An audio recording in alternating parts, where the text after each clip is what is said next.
Hey mga bro, welcome back sa channel. May malupit tayong balita ngayon. Habang tumitindi ang tensyon sa China, plano ng Pilipinas na bumili ng unang submarine nito. Hindi lang ito tungkol sa pag-upgrade ng ating military hardware, malinaw na sinasabi nito na seryoso tayo sa pagdepensa ng ating soberanya sa South China Sea. Sabi ng gobyerno ng Pilipinas, ang pagbabagong ito mula sa internal counterinsurgency patungo sa external defense ay kinakailangan habang lumalakas ang puwersa militar ng China sa ating karagatan. Isa itong strategic pivot para patatagin ang ating maritime defenses.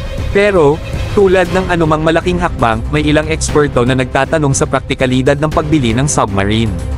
Sinasabi nila na baka may mas cost-effective na paraan para labanan ang agresibong galaw ng China. Kahit may mga debate, interesado ang mga bansa tulad ng France, Spain, South Korea, at Italy na magbigay ng diesel-electric submarines sa Pilipinas. Kilala ang mga subs na ito sa pagiging stealthy at mahirap ma-detect bago sila mag-surface para mag-recharge ng hangin. Kahit kaunting bilang lang ng mga ito ay pwedeng magdala ng malaking pagbabago sa ating defensive capabilities, na nagpapahirap sa China na mangbuli sa ating mga atolls at isla. E-breakdown pa natin ito mga bro.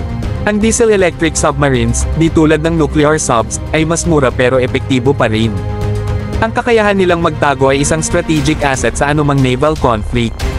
Isipin nyo, magtatangkang kumilos ang China sa ating tubig nang di alam kung saan nakatago ang ating mga subs. Ang elementong ito ng sorpresa ay isang game changer. Ano sa tingin nyo mga bro? Tamang hakbang ba ito para sa Pilipinas? E-drop nyo ang inyong mga saloobin sa comments below at pag-usapan natin. Huwag kalimutang mag-like, share, at subscribe para sa mga powerful updates sa ating defense strategies.